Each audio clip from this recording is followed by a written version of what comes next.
The sea was on fire. June 15th, 1944, the Western Pacific. Waves rolled toward the black sand of Saipan, their crests lit by tracer fire and explosions from shore. Landing craft ground forward, metal hulls shuddering as they struck coral and sandbars. The men inside gripped their rifles tighter, their faces pale under the smoke-darkened sky. Above them, corsairs and hellcats screamed low, tearing through the haze, hammering Japanese positions hidden among the cliffs. The smell of salt mixed with diesel, cordite, and death. Private James T. Harris of the 2nd Marine Division could barely hear his own thoughts. The roar of engines, the sharp whine of machine guns, the pounding of artillery, all blended into a single wall of sound. The ramp of his landing craft dropped. The first man stepped forward and vanished into a burst of machine gun fire. "Go!" someone shouted, but the order was drowned by the sea and the war. Harris leaped into the water. It was warm, red, and heavy. He stumbled through the surf, his pack dragging him down, bullets whipping the surface around him. Ahead, the beach erupted in fire. Behind, the ocean burned. For the Japanese defenders of Saipan, it was the beginning of the end, but they didn't know it yet. To them, the Americans had arrived far too quickly, far too suddenly, to be anything but supernatural. Just 72 hours earlier, Tokyo had believed that Saipan was untouchable. It was a fortress, 30,000 troops dug in, artillery concealed in caves, reinforced bunkers linked by tunnels. It had taken Japan years to build this defense line. The Americans had taken less than a year to reach it. From the decks of the USS Indiana, Admiral Raymond Spruance watched the horizon through his binoculars. Around him, an armada stretched farther than the eye could see. 500 ships, 15 aircraft carriers, 67,000 Marines and soldiers. The largest amphibious force the Pacific had yet witnessed. Each movement was timed, each wave of attack synchronized with precision that bordered on the impossible. This was not luck. It was evolution, the result of lessons learned in blood on Guadalcanal, Tarawa, and Kwajalein. When the first reports reached Japanese command in Tokyo, disbelief turned to dread. Admiral Toyoda Somu of the Imperial Japanese Navy stared silently at the map. He had expected the Americans to move next toward New Guinea or the Philippines. Instead, they had struck deep into the Marianas, Japan's own defensive heart. The Americans were no longer fighting island by island. They were skipping entire chains, choosing only the points that mattered most, the ones that could strangle Japan's supply lines and bring its homeland within range of bombers. It was not just their speed, it was their efficiency. Each landing seemed to come sooner than intelligence predicted. Each victory arrived faster than Tokyo's countermeasures could form. To Japanese officers raised in a culture of slow, deliberate warfare, where honor was measured by endurance, this new rhythm of total war felt alien, mechanical, unstoppable. In the bunkers of Saipan, Colonel Yashitsugu Saito prepared his men.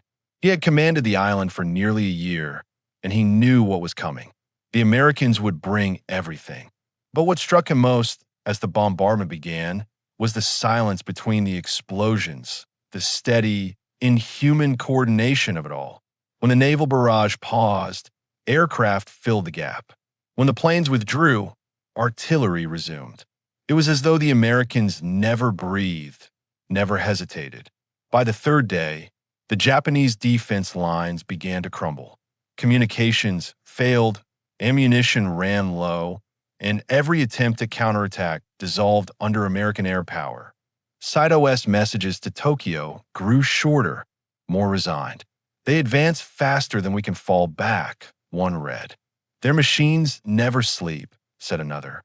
From the outside, it looked like inevitability. But to the men on the beaches, to Harris, and thousands like him, there was nothing inevitable about survival. Each palm grove concealed death. Each ridge was a wall of flame. Yet the Marines pushed forward, yard by yard, through a landscape that seemed determined to erase them. At night, Japanese soldiers launched desperate banzai charges, screaming through the dark.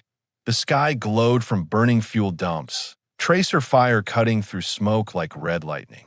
By dawn, the beachhead belonged to the United States. Behind the lines, engineers were already unloading bulldozers and fuel drums. Roads were laid, airstrips built, artillery repositioned. Within days, American planes were taking off from what had been enemy soil. The speed of transformation was staggering.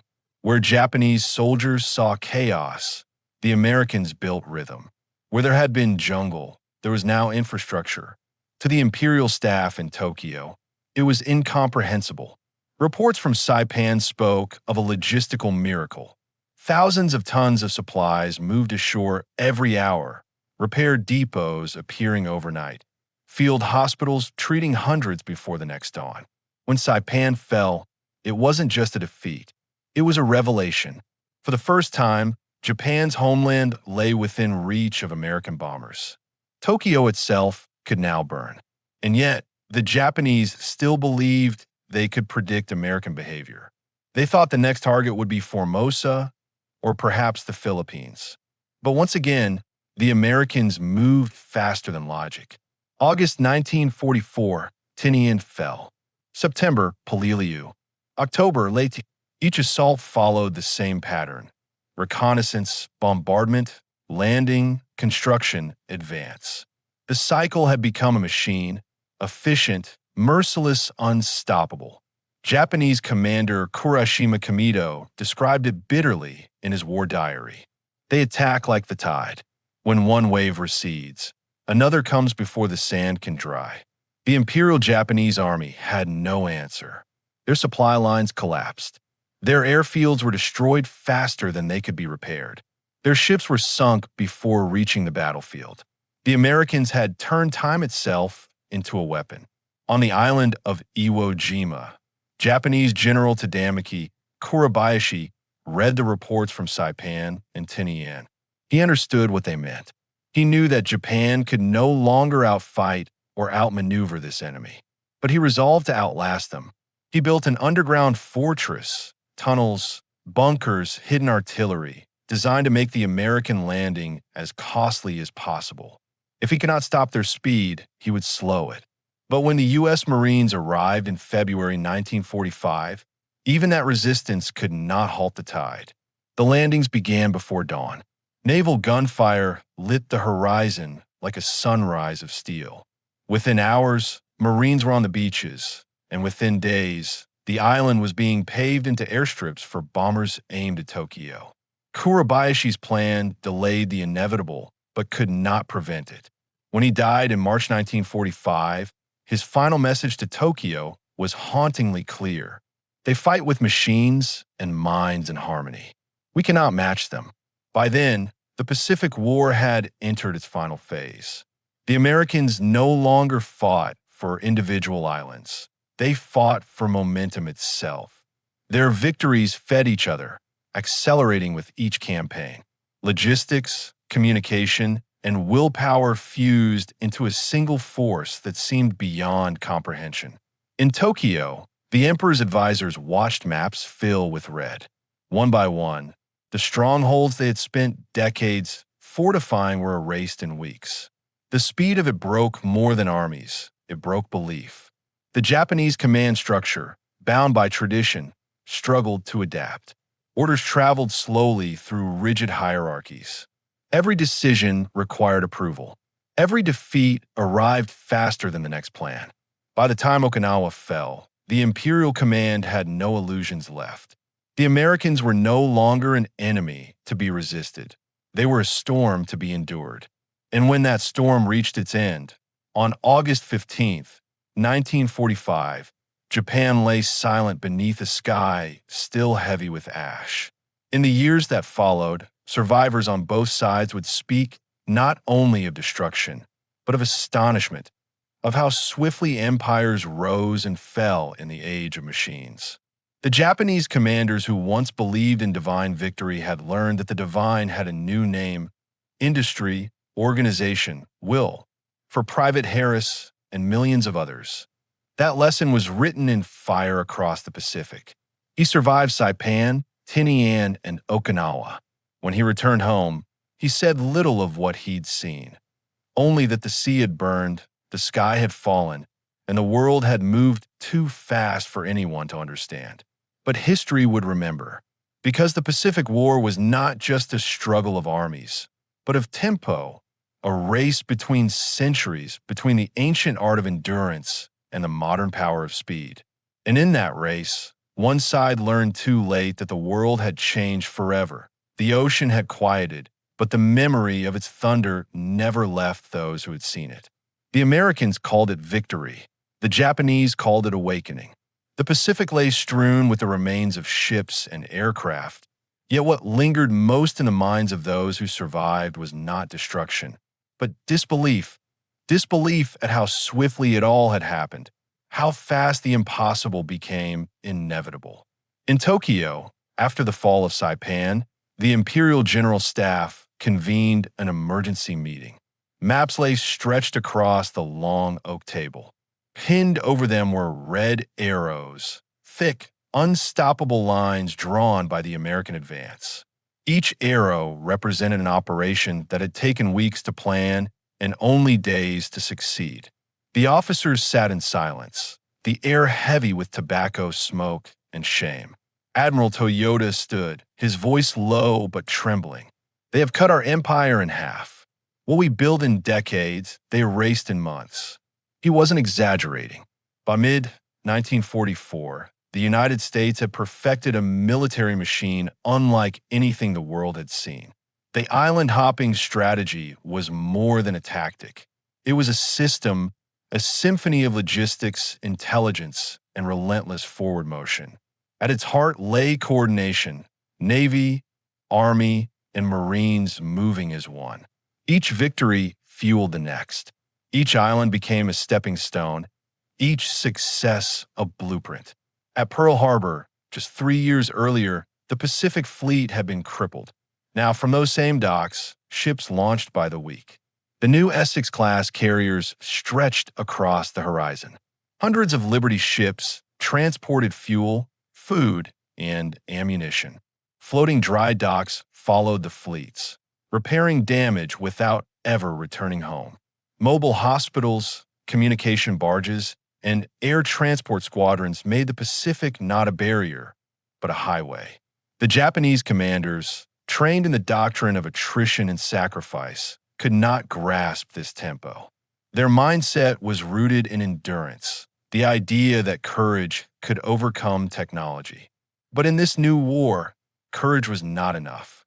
Speed, efficiency, and coordination were the weapons of the age. From the staff rooms of Tokyo to the cliffs of Iwo Jima, one truth became inescapable. Japan was fighting yesterday's war against tomorrow's enemy. On Guam, in the summer of 1944, Japanese Major General Takashina watched through binoculars as American bulldozers reshaped the island before his eyes. Within hours of securing the beachhead, engineers were constructing runways. Within days, B-29s would be landing on them. Takashina's aide whispered, "It's as if they prepared this before they even arrived." The general didn't respond. There was nothing to say. At every island, the pattern repeated.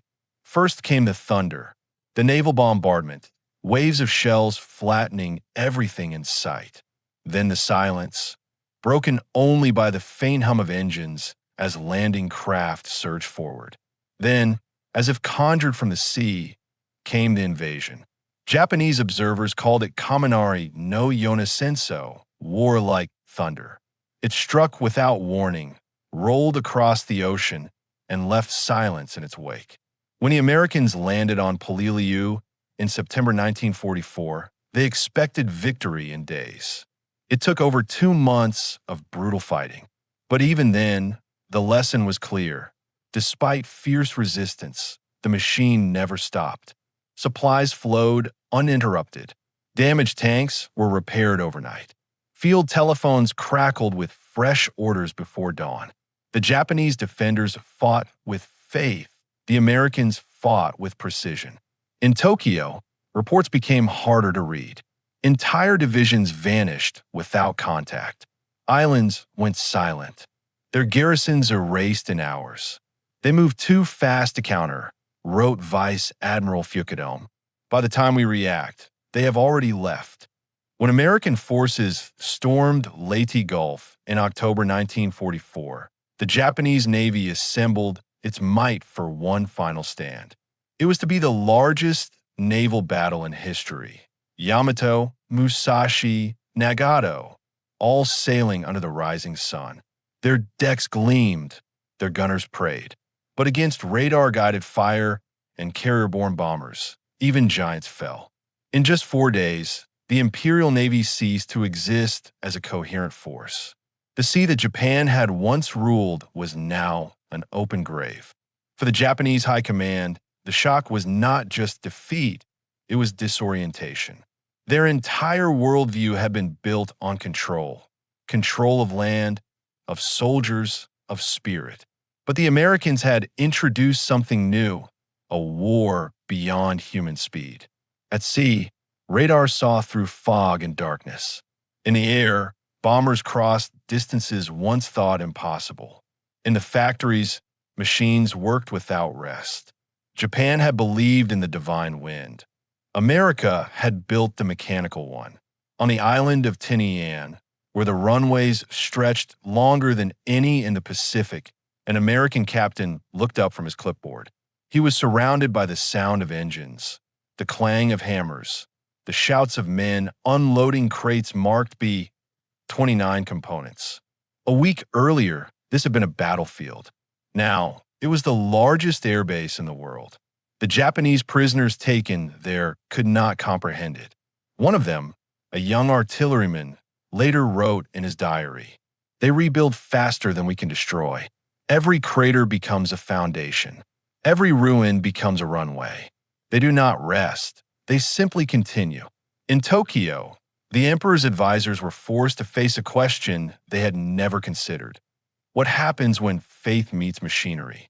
By early 1945, the answer was clear. The sky itself had turned against them. From Tinian and Saipan, the B-29 superfortresses rose in endless waves. Each carried 10 tons of explosives. Each could fly higher and farther than any interceptor could reach. Tokyo, Osaka, Nagoya all began to burn. For those who commanded Japan's defenses, it was a nightmare made real. The Americans had crossed the last boundary. The homeland was no longer safe. The enemy was now overhead, invisible in the night, erasing entire cities in hours. Admiral Toyota, who had once drawn lines of defense across the Pacific, now stood before maps of Japan itself. "We cannot keep pace," he said simply. "Their war moves faster than thought." Meanwhile, on the other side of the ocean, the machine continued to turn. Shipyards on the U.S. West Coast launched new vessels daily. Trains carried ammunition from Chicago to San Diego. From there, it crossed the Pacific in endless convoys. Every bullet, every ration, every gallon of fuel arrived on time. War had become an industry. An industry had no need for rest or doubt. For the men who fought within it, the scale was incomprehensible. Private Harris, now a sergeant, found himself once more on a transport ship, bound for yet another island whose name he could barely pronounce. He had stopped keeping count of the landings. They blurred together: sand, fire, death, victory. Yet each one brought them closer to Japan itself. He wrote in his journal, "We move faster than our fear can follow." That line, simple and quiet, captured the truth of the war's final year. The speed of the American advance was not just physical, it was psychological.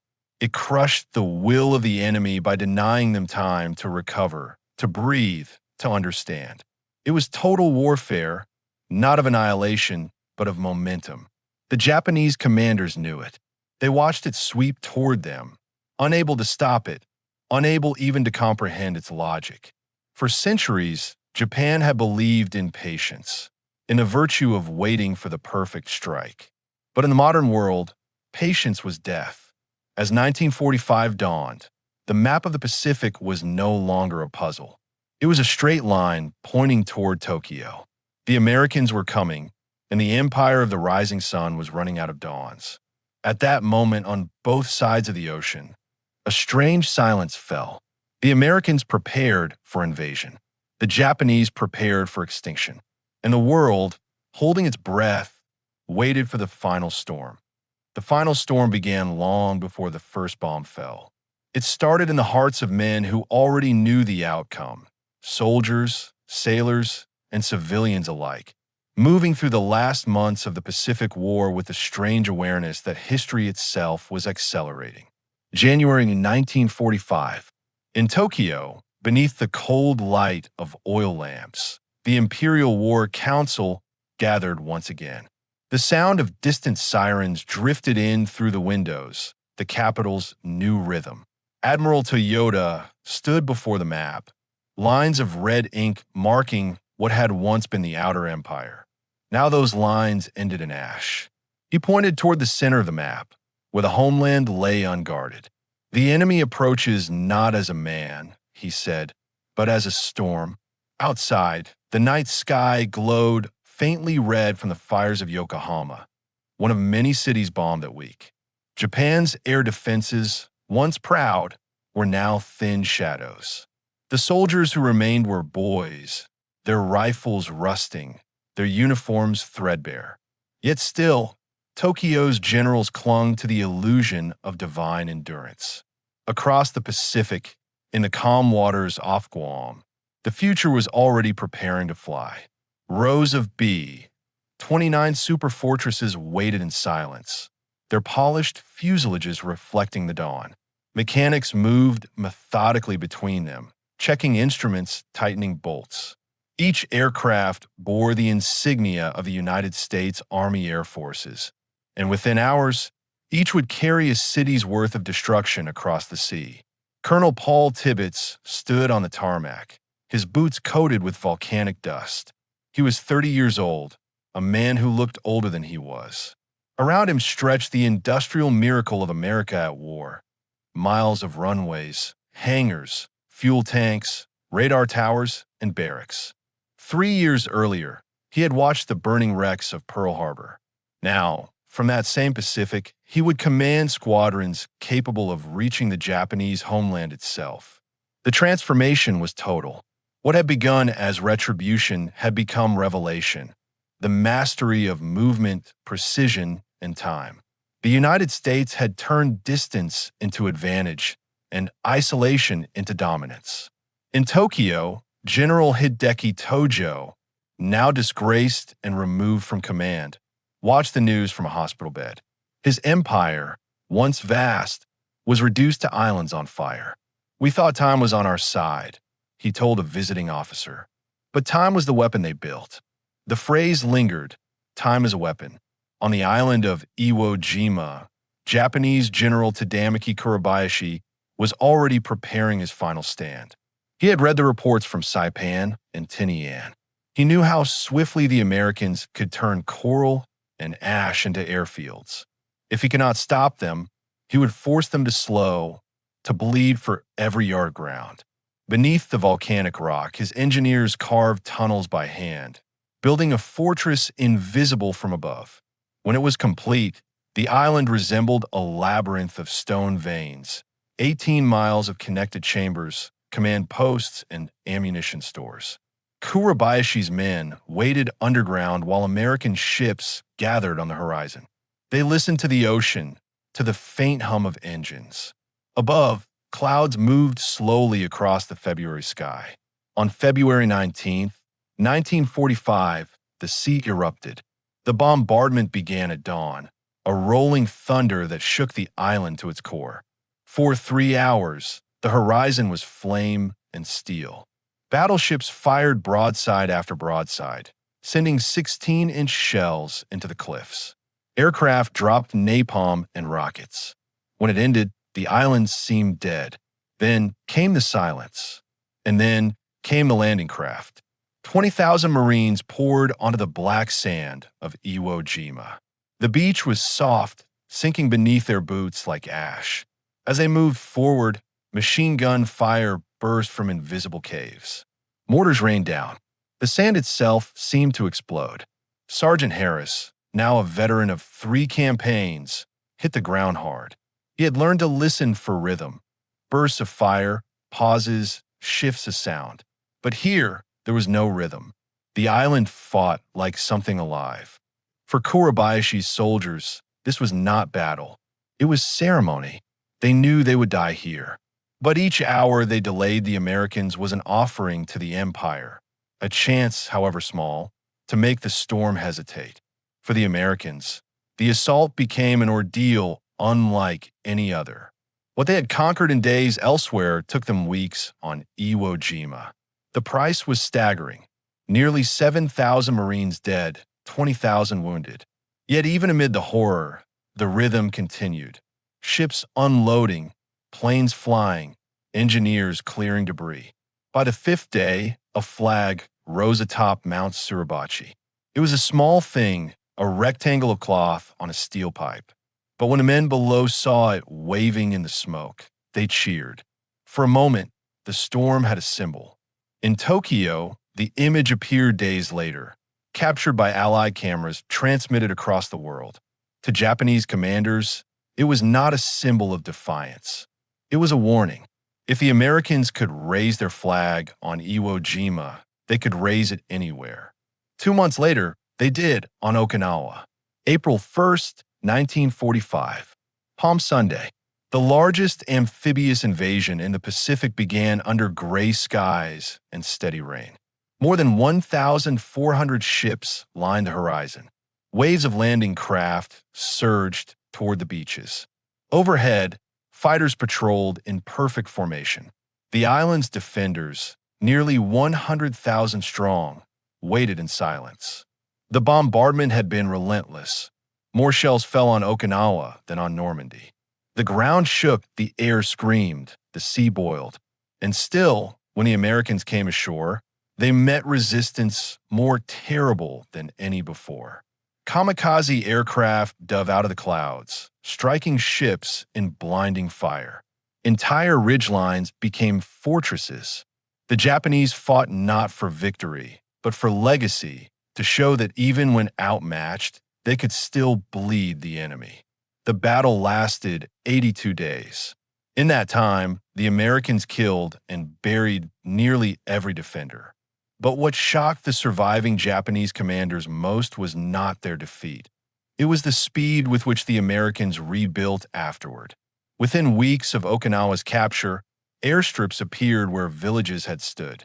Concrete, steel, and organization replaced ruin. It was as if destruction itself had become creation.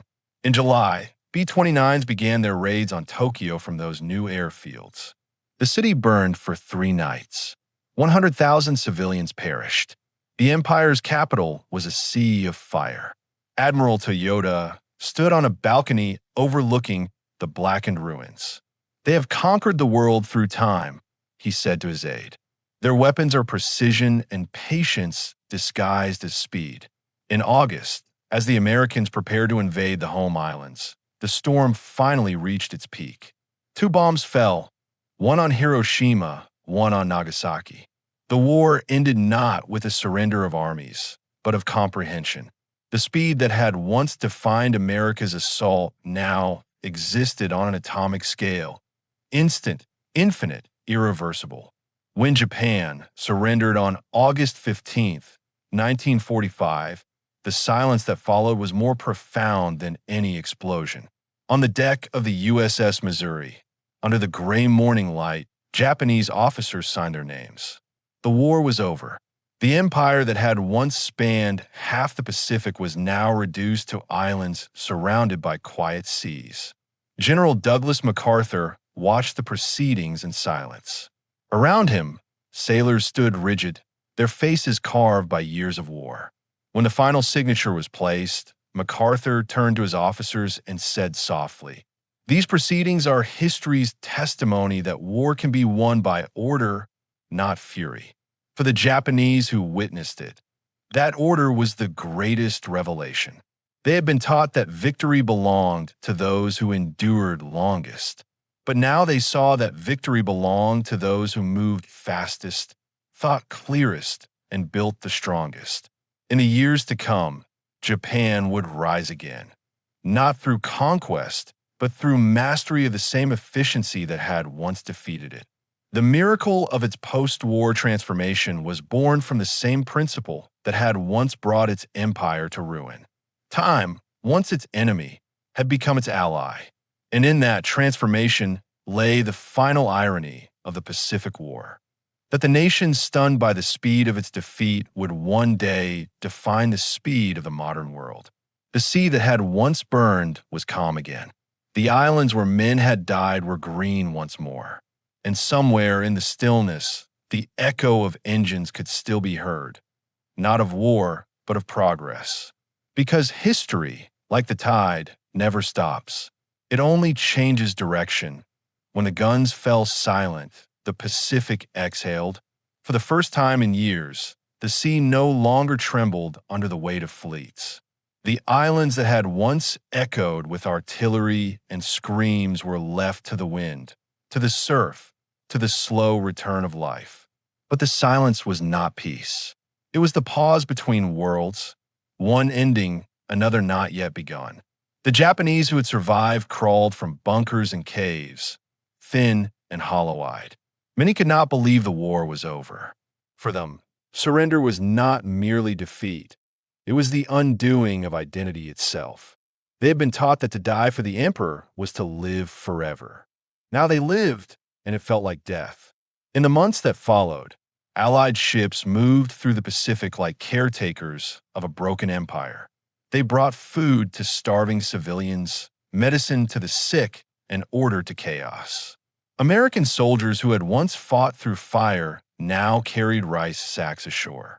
It was an occupation unlike any in history, not built on vengeance, but on reconstruction. General Douglas MacArthur established his headquarters in Tokyo. From a city reduced to ash, he began to rebuild an entire nation. His mission was as bold as it was improbable, to transform the empire of the rising sun into a democracy. The first challenge was psychological. The Japanese people were stunned, not just by defeat, but by the speed of their transformation. Within months, the same industrial precision that had fueled war was redirected toward rebuilding. Factories repaired themselves, ports reopened, trains moved again. The machinery of destruction became the machinery of rebirth. In the Imperial Palace, Emperor Hirohito made a decision that changed Japan's fate. On January 1st, 1946, he renounced his divine status. For centuries, emperors had ruled as gods. Now, Hirohito spoke to his people not as a deity, but as a man. His words, carried by radio across the nation, were calm, formal, and final. We must endure the unendurable. For millions, it was the first time they had heard his voice. It did not sound like divinity. It sounded human. In that moment, the myth ended. And with it, the empire that had once believed it could outlast time began to learn how to live within it. The Americans who remained in Japan found themselves in a strange position. They had expected hostility. Instead, they found discipline, humility, and a quiet eagerness to rebuild. The same people who had fought to the death now worked side by side with their former enemies. Factories that had once produced Zero fighters began manufacturing sewing machines and radios. Engineers who had designed torpedoes turned their minds to automobiles and electronics. Within a decade, the hum of Japanese industry returned, not as the sound of war, but as the rhythm of progress. Admiral Toyota, the man who had once drawn the empire's defensive lines, lived to see this transformation. In his final years, he spoke rarely, but to those who visited him, he said one thing again and again. Speed defeated us, but it also saved us. Without the speed of our fall, we might never have been reborn. Across the Pacific, in the United States, the memory of victory was tempered by exhaustion. The men who had fought through the islands came home to quiet towns, carrying ghosts that the country could not see. For them, the war had moved too fast to understand, each landing, each battle, blurring into a single, relentless motion. Sergeant James T. Harris, who had survived Saipan, Iwo Jima, and Okinawa, returned to a small town in Kansas. He opened a hardware store. He rarely spoke of the war, but sometimes late at night, he would stand by the window, listening to the wind. He said it sounded like the sea at Saipan, endless, heavy, alive. In 1951, he received a letter. It was from a Japanese man named Suru Nakahara, once a soldier on Saipan, now a teacher. The letter was brief. I saw your men land. We were told you were machines. But when I saw you help our wounded, I realized we were wrong. I have taught my students that humanity is not lost in war, only found again afterward. Thank you. Harris kept that letter in his desk until he died. As the decades passed, the two nations that had once destroyed each other became allies. Their partnership, born from fire, reshaped the modern world. The irony was not lost on historians. The war that had begun with Japan's surprise attack ended with Japan's rebirth as a symbol of peace and progress. The lessons of speed and precision, of coordination and discipline, once tools of conquest, became the foundations of reconstruction. The Japanese mastered the art of efficiency, turning it into philosophy. In factories and classrooms, they taught a new kind of endurance, not to resist change, but to master it. By the 1960s, the world no longer saw Japan as a fallen empire, but as a nation reborn. Tokyo's skyline glittered with new towers. Bullet trains crossed the countryside faster than any train on Earth. The miracle of Japan's rise became a story studied as intently as its fall. In museums across both countries, old photographs began to surface, grainy images of the war's Pacific campaign. Marines wading through surf, Japanese officers surrendering their swords, airfields rising from ashes. Each photograph, once a symbol of destruction, now carried a different meaning, transformation.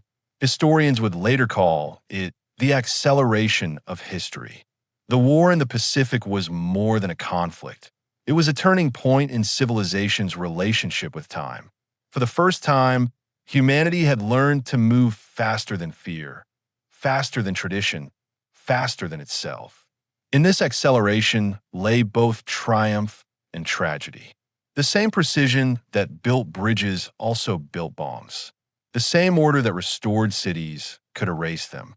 Speed had become both salvation and danger, a power without conscience unless guided by memory.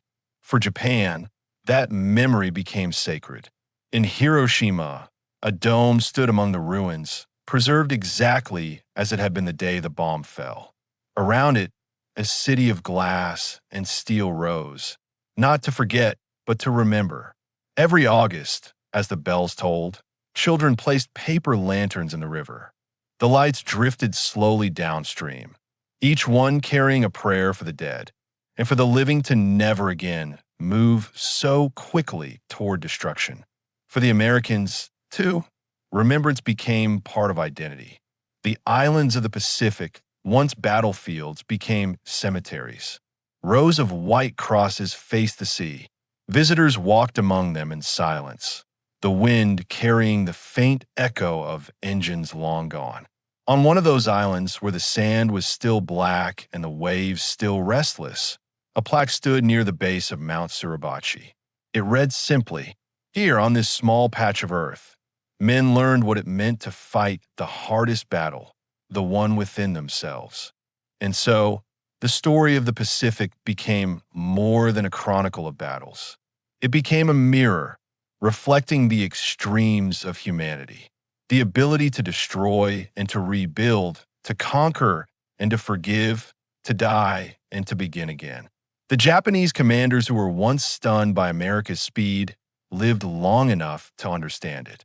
What they had seen as monstrous was, in truth, mechanical genius guided by will. What they had mistaken for inhuman efficiency was the evolution of war and, paradoxically, of peace. For when the guns fell silent, that same mastery of movement and time turned to healing. The storm that once devoured islands now powered ships of aid, bridges of trade, and the quiet hum of progress. Time, which had once crushed Japan, now carried it forward. And perhaps that is the final irony of the war, that the nation defeated by speed became the one to teach the world how to live with it. The Pacific was calm again. The coral reefs bloomed where ships once sank. The sky that had burned was blue once more. The war was over, but the tide never stopped. Years passed, and the scars of war softened into memory. The Pacific, once a graveyard, became a crossroads, a vast expanse connecting the two nations that had once fought for its soul. Cargo ships replaced carriers. Airliners followed the paths once flown by bombers. Where gunfire had once echoed, the hum of commerce and conversation now filled the air. In both America and Japan, a generation grew up that had never heard the sound of an air raid siren. They saw their parents' silence not as trauma, but as strength, a quiet determination to build something better from what had been lost. Yet beneath the calm, the war remained, invisible but unforgotten. In Washington, archives filled with photographs and reports. Names once classified now became public.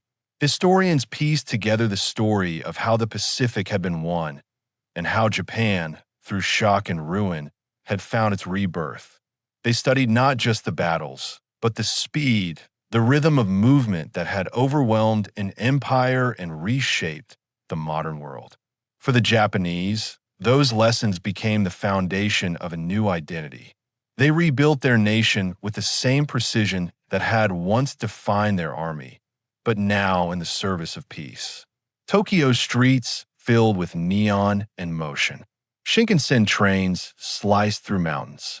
Industries that once forged steel for war now crafted the delicate instruments of progress. And yet, in quiet corners of the country, the ghosts still lingered. On Saipan, the cliffs still bore the marks of explosions. Locals spoke of nights when the wind carried distant voices, echoes of soldiers who had never left. On Iwo Jima, beneath the black volcanic sand, bones still lay buried, American and Japanese alike, side by side in the earth they had fought for.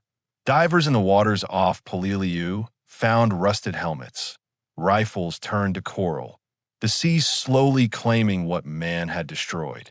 Time, mercifully, covered what memory could not erase. For the Americans who returned decades later, veterans gray with age, carrying canes where once they had carried rifles, the islands felt smaller than they remembered. The jungles had grown back, the fortifications swallowed by vines. Some wept, not for victory, but for youth, for the faces that never came home, for the understanding that even triumph carries a cost too deep to measure. Sergeant Harris's son, Michael, was among them. He had grown up hearing fragments, the smell of cordite, the roar of engines, the heat of the sand. His father had died in the 1970s, leaving behind a single box, a few photographs, a folded flag, and a letter from a Japanese soldier named Nakahara. Michael carried that letter with him as he stood on the beaches of Saipan, staring out at the same horizon his father had once crossed under fire. The waves were gentle now. The air smelled of salt and grass, not smoke. He unfolded the letter. The ink had faded, but the words were clear. Humanity is not lost in war, only found again afterward. For a long time, he said nothing. Then, almost to himself, he whispered he was right.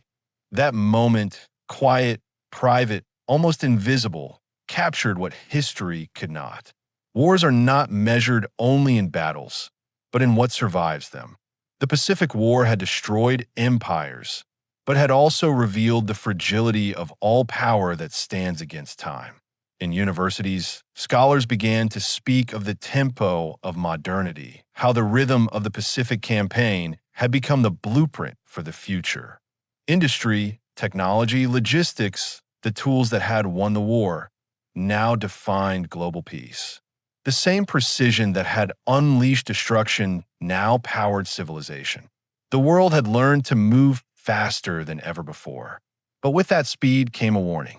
As the 20th century gave way to the 21st, new machines filled the skies, new wars flickered across screens. Drones replaced pilots, algorithms replaced orders. The same momentum that had once liberated could, without restraint, enslave. In Hiroshima, where peace museums now stood beside rivers once filled with ash, an inscription was carved into the stone. Let all the souls here rest in peace, for we shall not repeat the evil. It was both a promise and a plea. The survivors of that era, those who had seen both the storm and the silence, spent their final years trying to teach what they had learned, not through speeches, but through example. In small schools across Japan, teachers spoke not of shame, but of change, how defeat, accepted with dignity, had become the seed of rebirth. In America, museums dedicated to the Pacific Campaign filled with visitors. Children stared at photographs of young men who looked barely older than themselves. Some left flowers. Others simply stood in silence. One exhibit displayed the final telegram sent from Saipan before the island fell. They advanced with the speed of time itself. Below it, another message, a letter from an American general written years later. It was not their speed that defeated them, but their faith in stillness. History, it seemed, had come full circle. In the early 2000s, a documentary filmmaker interviewed the last living veterans from both sides. Their words were simple, stripped of pride or hatred. One Japanese officer, nearly 100 years old, sat beneath the cherry blossoms in Kyoto and said quietly, "I thought they were gods of war. But when the war ended, I realized they were men like us. And perhaps that is the cruelest mercy, to understand your enemy only after the killing is done." He looked away, his voice trembling. But if there is forgiveness, it must begin with understanding. And we understood. The film ended with images of the Pacific, the calm water, the green islands, the blue, endless sky. The narrator's voice, steady and low, echoed the truth that had haunted both nations for generations. The Pacific was more than a battlefield. It was a mirror. In its reflection, humanity saw both its greatness and its limits. We learned to build faster, to think faster, to destroy faster. But the question that remains is one that no victory can answer: whether we can learn to be as quick to understand, to forgive, and to remember. As the screen faded to black, the final sound was that of waves. The same waves that had carried ships to war, now returning them home in memory. Somewhere far out at sea, a breeze stirred across the water, whispering through the endless horizon. The tide moved, eternal and indifferent. The ocean remembered, as it always had. And in that remembrance, the story of the Pacific lived on, not as a tale of conquest or defeat, but as a lesson written in the rhythm of the waves. That nothing, no empire, no army, no idea, moves faster than time.